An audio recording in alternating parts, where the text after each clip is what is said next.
Os irmãos, eu vou pedir aos irmãos que mais uma vez abram as suas Bíblias, mas por favor, no texto de Abacuque, capítulo 1, por favor. Abacuque 1.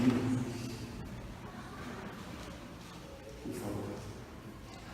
Na medida do possível, eu vou pedir aos irmãos que mantenham sua Bíblia aberta nesse texto e outros textos que precisaremos para compreender o que leremos esta noite. Leamos, diz assim: sentença revelada ao profeta Abacuque. Até quando, Senhor, clamarei eu e tu não me escutarás? Gritar-te-ei violência e não salvarás?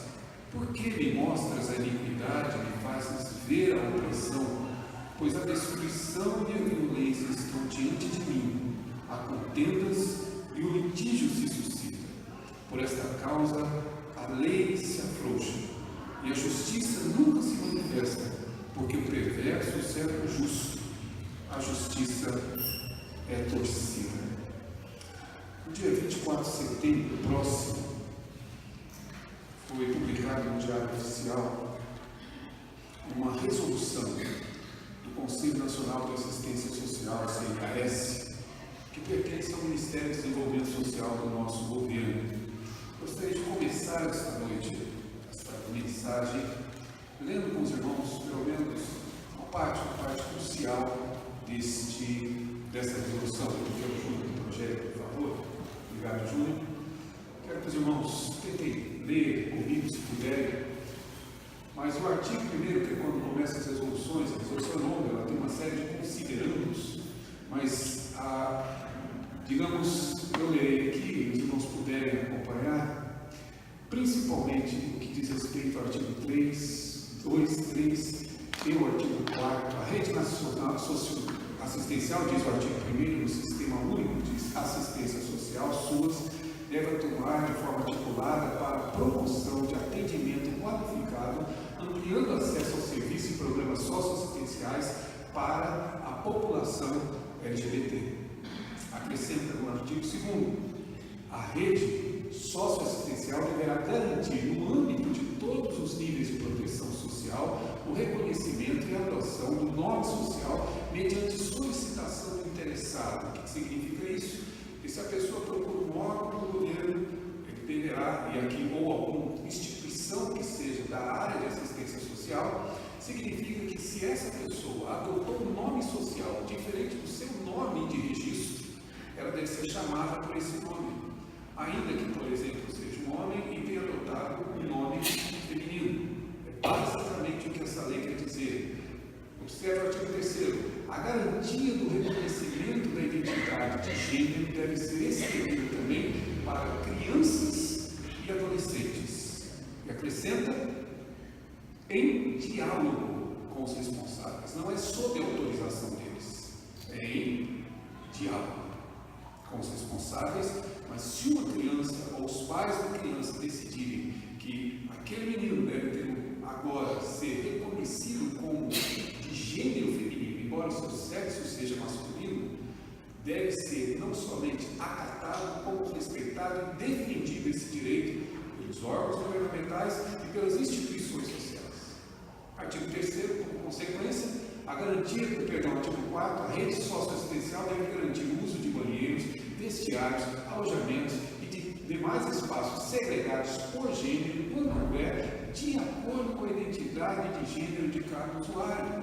Significa, se alguém se vê, embora seja do sexo masculino, se veja como uma pessoa do gênero feminino, que é o que na verdade as normas estão dizendo, e essa pessoa então deverá usar exatamente aquele toalete, aquele banheiro do gênero que ela se identifica.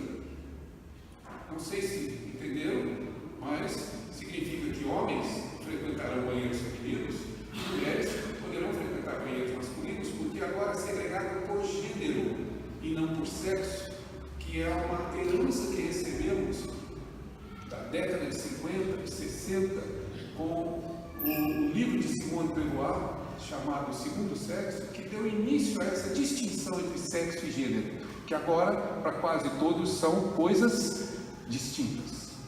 Isso tem peso legal. Não é uma lei, não é um decreto de lei, não é uma lei complementar, não é nada disso. Mas é uma resolução e deve ser acatada por todos os órgãos e por todas as instituições sociais que estiverem dentro do âmbito do Ministério do Desenvolvimento Social. Essa é, na verdade, a nossa situação. Obrigado, Júnior. Pode tirar. Mas essa é exatamente a condição que estamos. Isso, meus irmãos, é apenas um pequeno detalhe num oceano de caos que estamos vivendo. Diante de fatos assim, como esses, e semelhantes a esses, nós temos algumas reações. Às vezes, por exemplo, a nossa reação é de fazer piadas. Embora eu não entenda muito como nós podemos achar tanta graça de infortúnios, mas é o que ocorre. Não é incomum nós percebermos que existe uma certa, digamos assim, manifestação de um humor que, na minha opinião, não é bom humor, que na realidade brinca com essas situações que são graves, porque nós não estamos falando de problemas simples e corriqueiros, nós estamos falando de problemas que nos afetam diretamente. Outros, na verdade, criam falsas esperanças. É o que, na verdade, eu já manifestei aqui algumas vezes. A expectativa de que, porventura, nós possamos mudar isso por meio da chamada democracia. Nós chegamos aqui por causa da democracia, tá certo? Nenhum sistema, veja bem, não sou eu nem socialista para defender qualquer outro tipo de processo, ou seja, nem comunista, nem qualquer outro tipo de forma, digamos, de ideologia, mas veja bem, todos eles são humanos, todos eles são corruptos e não trazem a possibilidade de uma restauração, de uma construção, digamos assim, de uma nova sociedade. Isso é ilusão, certo? Aliás, alguns socialistas já entenderam isso há muito tempo atrás, quando escreveram alguns livros, que poderia até citar alguns deles, demonstrando como não existe a possibilidade, de fato, de nós alcançarmos essa nova sociedade por meio de um sistema político, por meio de uma ideologia política. Não existe.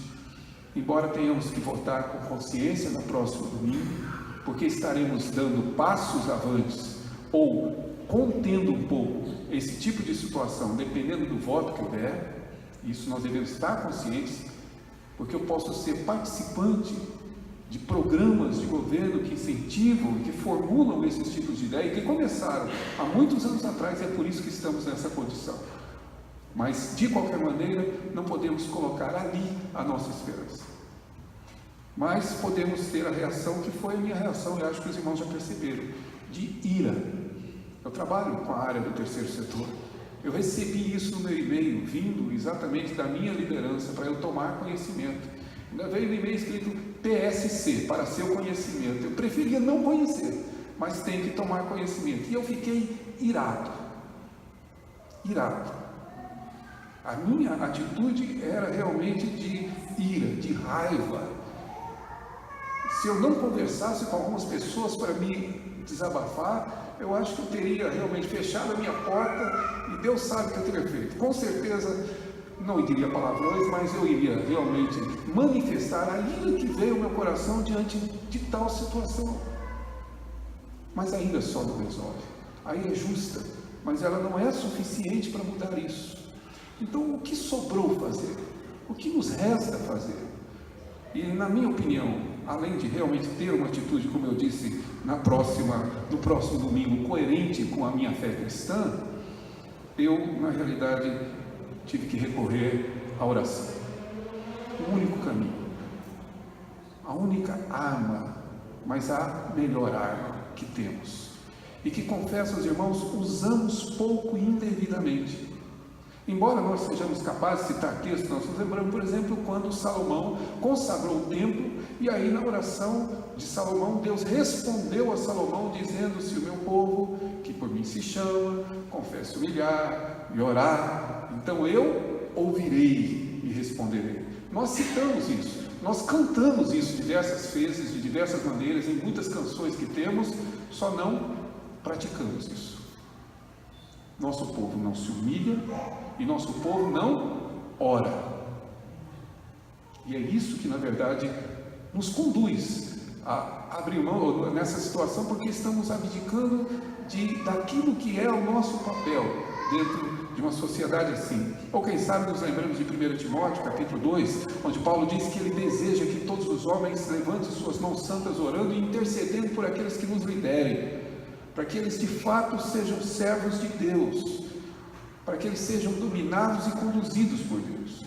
E fica exatamente essa condição de não entendermos muito bem porque que na realidade a situação que vivemos está nessa condição. E quase que como Abacuque, a única forma de reagir, ou pelo menos a única maneira de ação que temos, é fazer exatamente o que ele fez aqui, perguntar ao Senhor.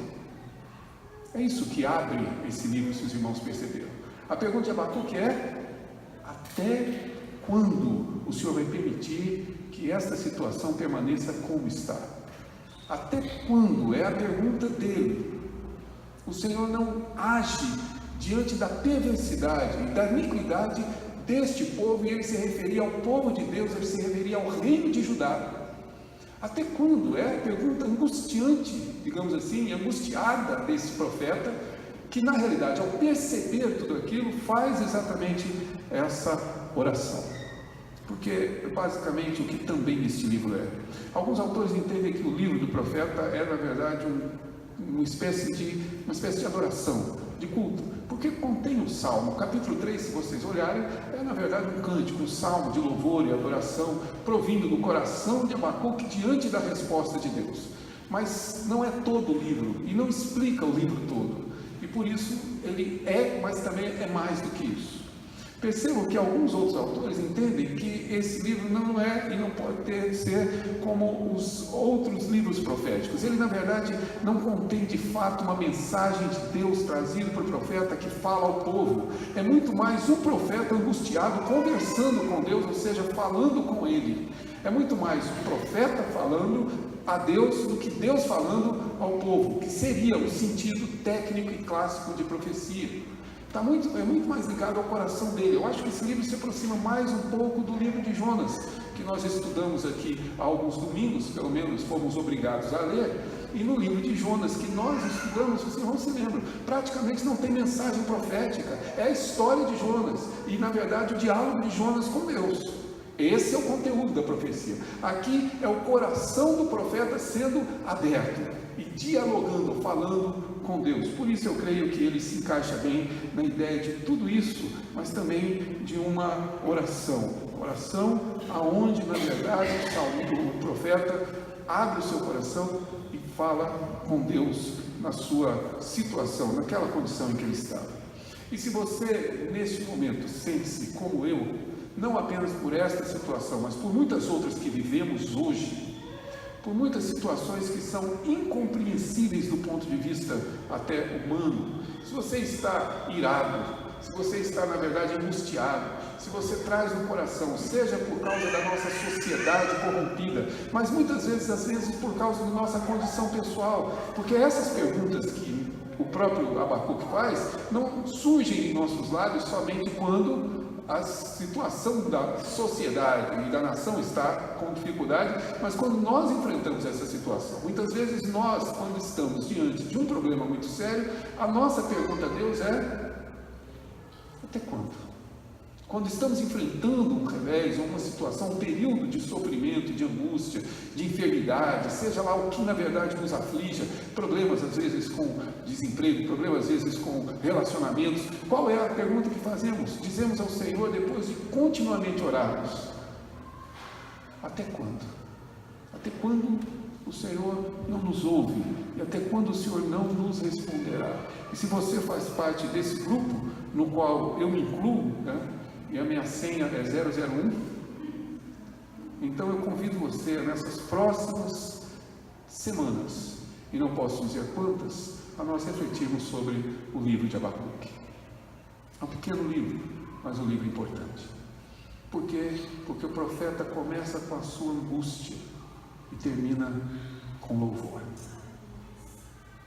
Para que Deus nos leve nesse caminho, para que a angústia de hoje seja o louvor de amanhã, Se é assim que o seu coração se sente, e se é nesta condição que você se vê, então eu te convido não somente a ouvir as mensagens ao longo de vários domingos, mas para que você leia repetidamente, continuamente este livro, para que realmente ele possa responder às perguntas que nós trazemos. Que, aliás, para poder entendê-lo, eu gostaria de praticamente esta noite tentar introduzir o livro, para tentarmos entender como que historicamente, qual é o contexto histórico que tudo isso surge, para até percebermos como é muito similar à situação que vivemos hoje. Os irmãos, podemos partir do princípio que o profeta Isaías, isso está narrado no livro de Reis, lá no capítulo de número 20, segundo livro de Reis, trata daquela ocasião em que o rei Ezequias, reino de Judá, já separado os reinos, o rei Ezequias recebe uma comitiva da Babilônia, um povo chamado Caldeu. E muito ingenuamente Ezequias mostra todas as riquezas do reino para essa comitiva. Quem está por trás de tudo isso? O reino Caldeu. Esse reino babilônico crescia em poder militar e político. O seu, digamos, grande general e rei que conduzia em todas as coisas e crescia em poder era o grande Nabucodonosor. Ezequias, claro, mostrou todo o seu reino e isso foi profetizado por Isaías, que em virtude daquela atitude viria, na verdade, que Deus traria novamente o cativeiro a esse povo. Traria sobre eles esse chamado cativeiro que ficou conhecido como cativeiro babilônico. Na realidade, segundo o livro de Reis, no capítulo de número 24, verso 1 ao verso 4, se os irmãos quiserem conferir, por favor, fiquem à vontade.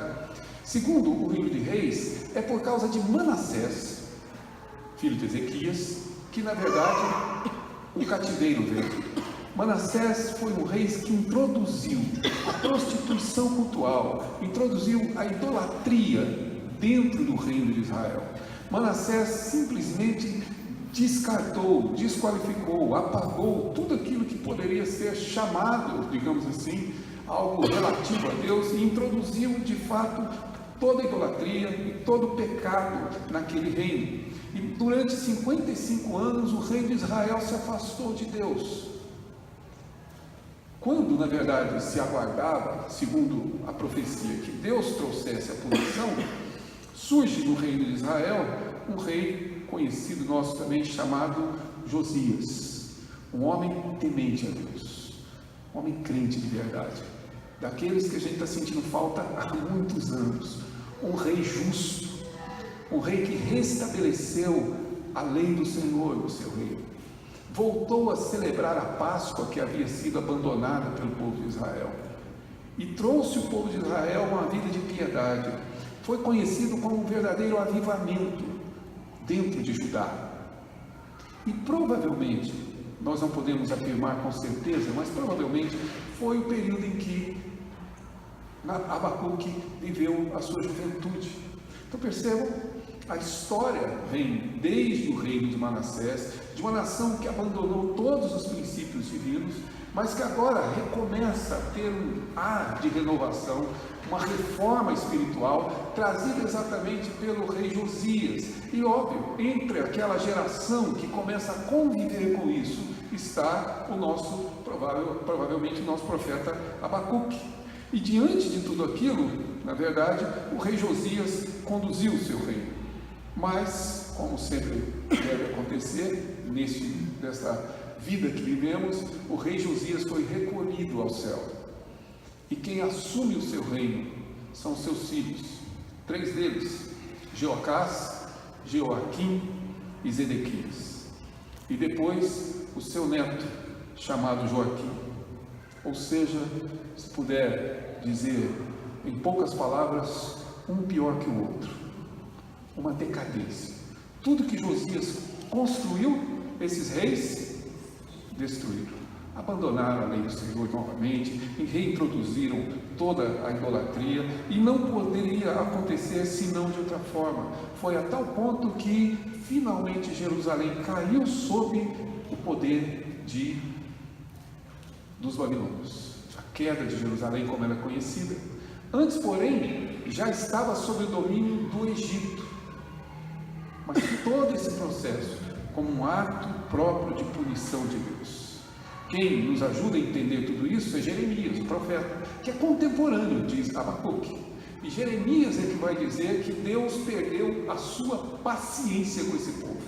Não é que Deus tenha fim a paciência dele, mas é como se ele dissesse: chega, é hora de agir. E Abacuque, na verdade, é exatamente o profeta que traz, através do seu coração amargurado, esse questionamento, que responde acerca dessa ação que Deus passa a tomar. E é exatamente o que lemos neste livro. E para isso precisamos compreender, digamos assim, de que maneira o livro está estruturado. Então, se você puder, olhe no livro de Abacuque e perceba que o livro é, nos seus 2 primeiros capítulos, um longo diálogo havido entre o profeta e Deus. Abre o livro dizendo que é uma sentença de Deus, porque é uma abertura normal para os livros proféticos, mas o que nós temos não é a sentença, o que nós temos é a pergunta do profeta: até quando o Senhor não agirá? O que ocorria naquela ocasião está claro no texto, se você puder ver. Porque me mostras a iniquidade, diz no verso 3, e me fazes ver a opressão. Diz aí: pois destruição e violência estão diante de mim, há contendas e litígio se suscita, a lei se afrouxa, e a justiça, na verdade, é torcida, o perverso cerca o justo. Isso é matéria de jornal de manhã cedo. Pode ler o Estadão, pode ler na Folha de São Paulo, pode assistir aí o Jornal Nacional, se preferir o Jornal da Band, mas exatamente esta matéria que vocês vão ler, vão ouvir.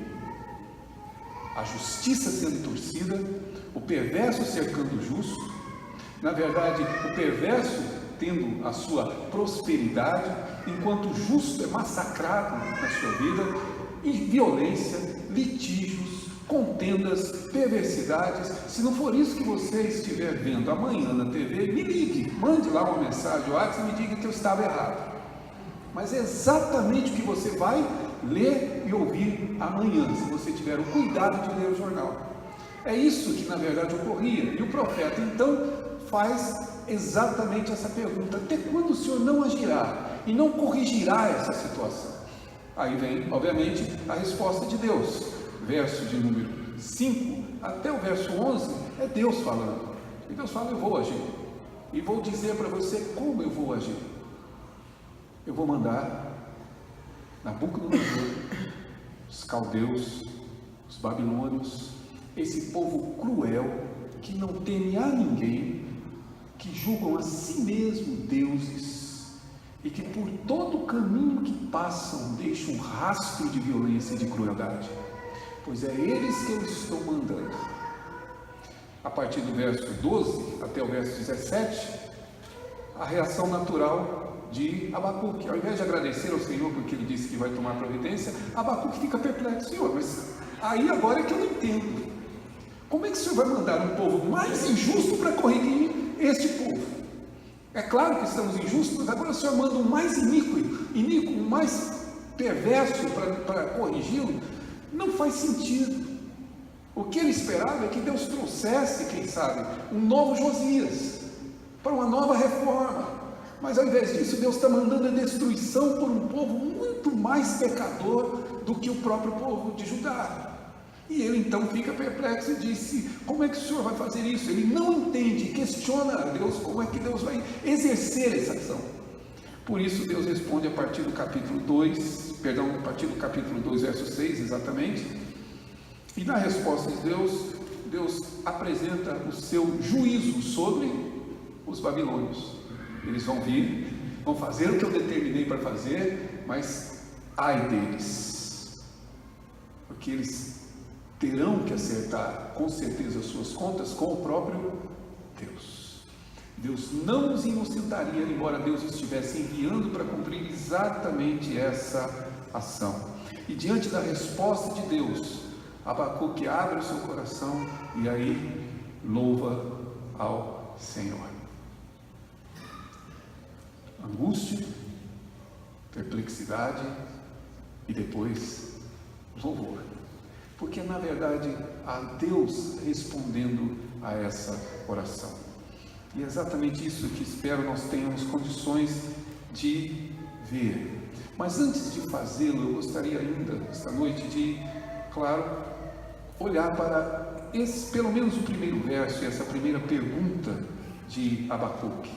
Quando ele diz a Deus: até quando clamarei eu, e tu não me escutarás? A princípio, isso pode parecer para nós que seja uma espécie de irreverência. Afinal de contas, quem é louco de orar assim para com Deus e dizer: até quando o Senhor não vai me escutar? Mas na verdade é o oposto disso. O problema é que nós não entendemos muito bem como o temor de Deus se relaciona também com a intimidade com Ele. Lembra-se do Salmo 25, verso 14? Que a intimidade do Senhor é para aqueles que o temem. Intimidade e temor caminham juntas. O que nós estamos vendo aqui é um profeta honestamente orando e dizendo a Deus acerca do seu temor, mas acerca da sua intimidade com Deus. Ele está num diálogo com Deus, não é irreverência, mas é na verdade um diálogo, que aliás faz parte do conteúdo deste salmo. Desse texto de Abacuque, textos de Abacuque são citados comumente, às vezes até de maneira equivocada. Você se lembra que nós costumamos dizer que na igreja tem que fazer silêncio e tem que ser reverência, e nós citamos o quê? Abacuque 2:20. O Senhor está no seu santo templo, cale-se diante dele toda a terra. Não. Se você ler o contexto, vai perceber que não é isso que Abacuque está dizendo. Abacuque está dizendo que os deuses dos caldeus são ídolos, mudos, cegos e surdos. Eles não dialogam com o seu povo, mas o nosso Deus, que está no seu santo templo, que faz toda a terra calar, Ele fala e Ele ouve. É por isso que eles têm essa liberdade de orar e dizer ao Senhor: até quando? O Senhor não me escutará, o Senhor me mostra a opressão, mas eu quero ver a tua resposta, Senhor, até quando? E essa pergunta tem a ver com a intimidade, pergunta que é contínua e constante na Bíblia.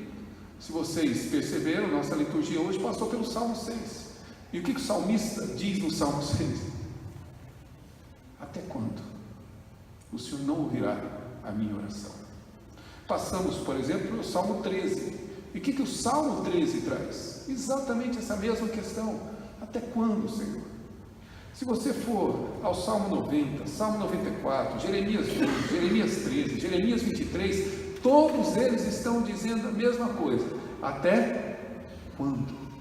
Portanto, o que na realidade o texto de Abacuque nos mostra é que essa expressão até quando é na verdade uma expressão de angústia, mas uma expressão de esperança também, de alguém que está angustiado na realidade e diante da sua angústia busca essa esperança em Deus. E exatamente essa pergunta que é trazida por ele. Ele está irado, está angustiado, mas ele busca em Deus exatamente a sua resposta: até quando o Senhor não escutará a minha oração? E então vem a resposta do Senhor. E a resposta do Senhor nem sempre é a resposta que desejamos, nem sempre é aquilo que queremos ouvir, mas é o que precisamos ouvir, aquilo que na verdade Deus nos responde. Oração é exatamente isso, é um diálogo. Oração não é um discurso em que eu faço aqui uma petição a Deus, como eu faço as minhas petições legais, né? Ou a minha petição, o meu requerimento, digamos assim, escolar, como os meninos fazem. Pelo contrário, oração é um diálogo com Deus.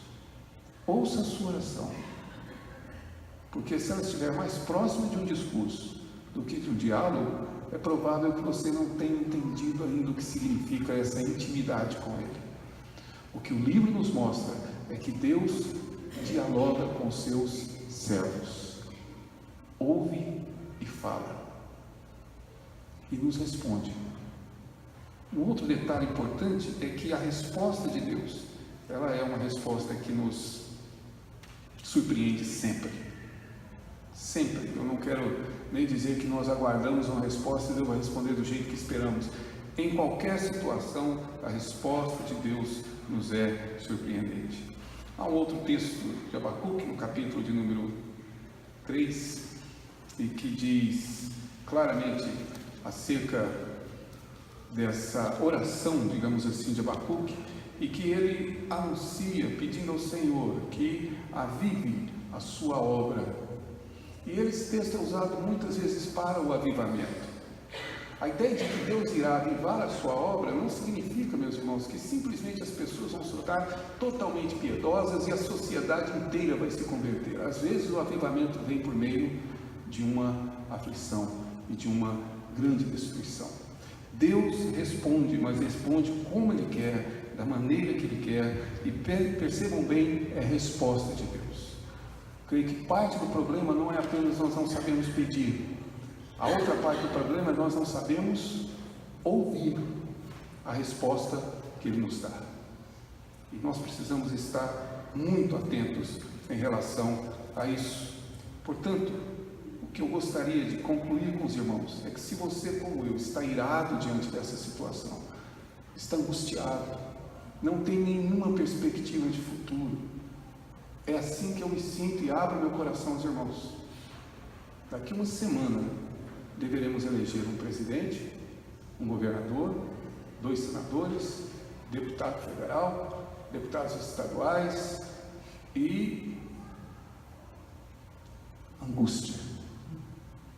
Porque vou ser franco com os irmãos, não consigo encontrar nenhum que me traga confiança de que seja temente a Deus. É angústia, é dor. A vontade é, ao invés de ir para a sessão da urna, é ir para o aeroporto. Mas esse desejo não é só meu, porque eu tenho ouvido as pessoas. É um povo inteiro que está completamente perdido, em uma sociedade completamente corrompida. E essa angústia precisa de uma resposta. E quero ser franco com os irmãos também nisso. Eu estou tentando ouvir. Pode ser que Deus nos mande Nabucodonosor. Sim. É momento de pedir ao Senhor que tenha misericórdia. Porque temos pedido a Deus que Ele nos responda, e a resposta pode ser um cativeiro. Por isso nós precisamos, de fato, voltar a interceder e a orar veementemente e a agir como cristãos que somos, a nos opor àquilo que de fato precisa ser oposto, a nos posicionar como cristãos que somos onde estivermos, mas fazemos isso claramente no temor e na intimidade com Deus. Não sei o que Deus nos responderá, mas eu espero sinceramente que essa resposta aqui vai nos deixar perplexos, nos deixe perplexos de alegria e nos leve ao louvor, que é o que nós precisamos. Por isso eu entendo que o livro de Abacuque é tão importante e caro, para eu e você tentarmos entender como Deus nos responde e como Ele age. Não somente numa condição social como essa, como eu disse, mas em condições particulares.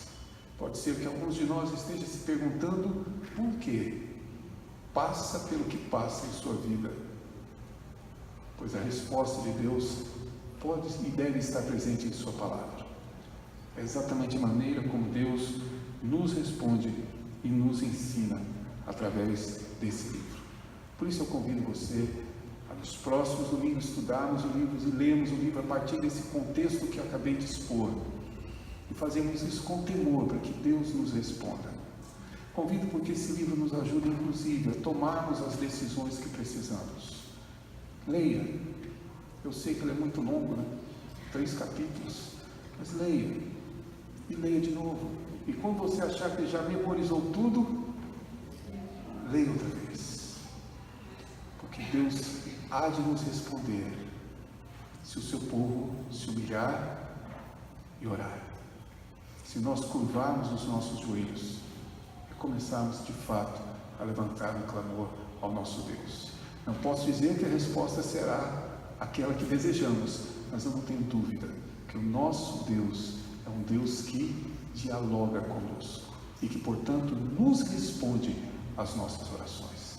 E que todas as respostas dele nos deixam perplexos diante daquilo que ele é e daquilo que ele faz, para que possamos orar e esperar um dia diferente. Esta semana eu fui surpreendido mais uma vez, não muito, né? Nessa casa não é tão surpreendido. Teve essa surpresa que foi muito desagradável, teve outra que não foi tão desagradável assim. Vocês não sabem, nós somos oriundos, né? Ouvimos do estado de Goiás para cá. Recebi uma mensagenzinha dizendo que o ex-governador e candidato ao Senado só não foi preso porque faltam 15 dias para a eleição. Do contrário, estaria preso. Juntamente com ele, o candidato dele é governo. Aí se ele perguntar, então ótimo. Não, porque os outros candidatos que estão lá também não me passam nenhuma segurança de que seriam diferentes. Esse é o caos que nós vivemos. Governantes presos. E mais, além de presos, eleitos. Esse é o caos que nós estamos enfrentando. Essa é a situação, digamos assim, de desespero. Pois o meu convite aos irmãos é orar e pedir a Deus que nos responda nesse estado, nessa condição que vivemos. Eu quero então convidá-lo a fazer isso a partir desta semana. Que Deus nos ajude a entender a sua palavra, que a sua palavra nos traga a resposta que precisamos, que a sua palavra nos ensine a ter as atitudes corretas que precisamos, que a sua palavra finalmente nos conduza ao louvor do seu nome, é o reconhecimento de que ele é grande, ainda que a vide não deu seu fruto, como diz Abacuque, e ainda que não floresça, nós louvaremos ao nosso Deus. Espero que Deus nos conduza a essa atitude e a essa convicção, para a glória dele e para o nosso bem. Quero convidá-los a cantarmos mais um cântico, o hino de número 299, que é tão conhecido, e praticamente não precisamos de projeção, por isso fiquem tranquilos. Hino 299, que fala desse fortalecimento da Igreja do Senhor. É um pedido para que Deus, de fato, nos fortaleça. Vamos colocar de pé e vamos louvar ao Senhor com esse cântico antes de orarmos e encerrarmos.